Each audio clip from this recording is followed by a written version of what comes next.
নমস্কাৰ বন্ধুসকল, আজি মই অসমীয়া ভাষাৰ কেইটামান গুৰুত্বপূৰ্ণ প্ৰশ্ন লৈ আহিছোঁ।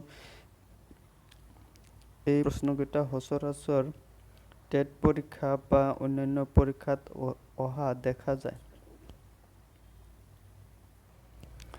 1 নম্বৰ প্ৰশ্নটো হ'ল, কিমান চনত অসমীয়া ভাষা উন্নতি সাধনী সভাৰ জন্ম হয়? কিমান চনত অসমীয়া ভাষা উন্নতি সাধনী সভাৰ জন্ম হয়? আপোনালোকে প্ৰশ্নটোৰ উত্তৰ মনত পেলাবলৈ চেষ্টা কৰিব। মই প্ৰত্যেকটো প্ৰশ্নত অলপ সময় ৰৈ তাৰপিছত উত্তৰটো দিম। আপোনালোকে নিজৰ মেমৰিটো টেষ্ট কৰিব।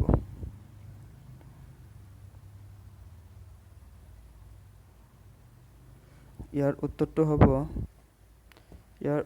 হ'ব 1888 চনত।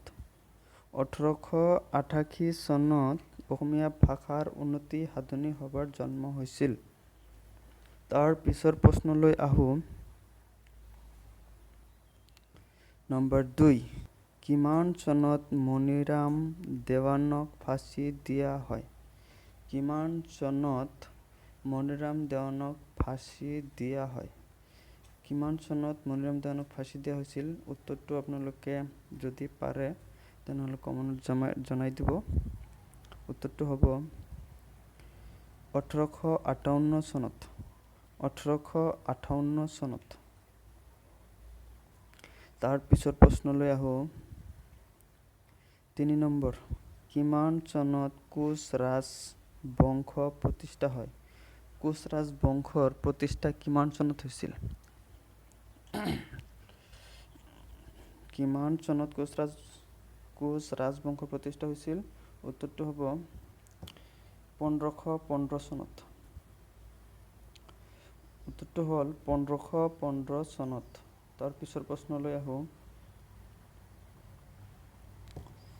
নম্বৰ 4, 1905 চনত গোলাঘাটৰ সৰু পথাৰত জন্মগ্ৰহণ কৰা আৰু 1942 চনত ভাৰত ত্যাগ আন্দোলনত শ্বহীদ হোৱা অসমৰ বিপ্লৱী জন কোন? প্ৰশ্নটো আকৌ কৈছোঁ, দীঘলীয়া প্ৰশ্ন। 1905 চনত গোলাঘাটৰ সৰু পথাৰত জন্মগ্ৰহণ কৰা আৰু 1942 চনত ভাৰত ত্যাগ আন্দোলনত শ্বহীদ হোৱা অসমৰ বিপ্লৱী জন কোন? অসমৰ বিপ্লৱী নেতাজনৰ নাম কি? উত্তৰটো আপোনালোকে অলপ চেষ্টা কৰিব। ঠিক আছে, উত্তৰলৈ যাওঁ। উত্তৰটো হ'ব কুশল কোঁৱৰ।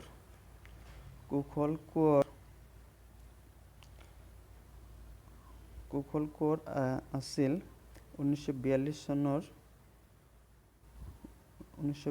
চনৰ ভাৰত ত্যাগ আন্দোলনৰ শ্বহীদ হোৱা অসমৰ বিপ্লৱী নেতা বা বিপ্লৱী আছিল। তাৰ পিছৰ প্ৰশ্নটো হ'ল, আহোম সাম্ৰাজ্যৰ শেষ স্বৰ্গদেউ কোন? আহোম সাম্ৰাজ্যৰ শেষ স্বৰ্গদেউ কোন? মানে আহোম সাম্ৰাজ্যৰ সৰ্বশেষ ৰজাজন কোন আছিল? উত্তৰটো হ'ব পুৰন্দৰ সিং। পুৰন্দৰ সিং আছিল আহোম সাম্ৰাজ্যৰ শেষ স্বৰ্গদেউ। তাৰ পিছৰ প্ৰশ্নলৈ আহোঁ। হিউৱেন চাং অসমলৈ অহাৰ সময়ত কামৰূপৰ ৰজা কোন আছিল? হিউৱেন চাং অসমলৈ অহাৰ সময়ত কামৰূপৰ ৰজা কোন আছিল? হিউৱেন চাং অসমলৈ আহোঁতে কামৰূপৰ ৰজা আছিল কুমাৰ ভাস্কৰ বৰ্মন। কুমাৰ ভাস্কৰ বৰ্মন।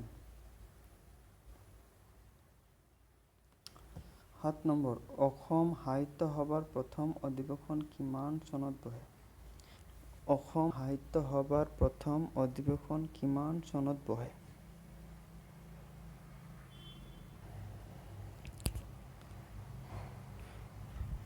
উত্তৰটো হ'ব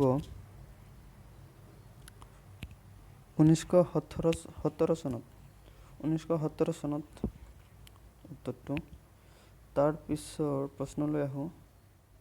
কিমান চনত ইংৰাজসকলে পিয়লি ফুকনক ফাঁচি দিয়ে? কিমান চনত ইংৰাজসকলে পিয়লি ফুকনক ফাঁচি দিয়ে?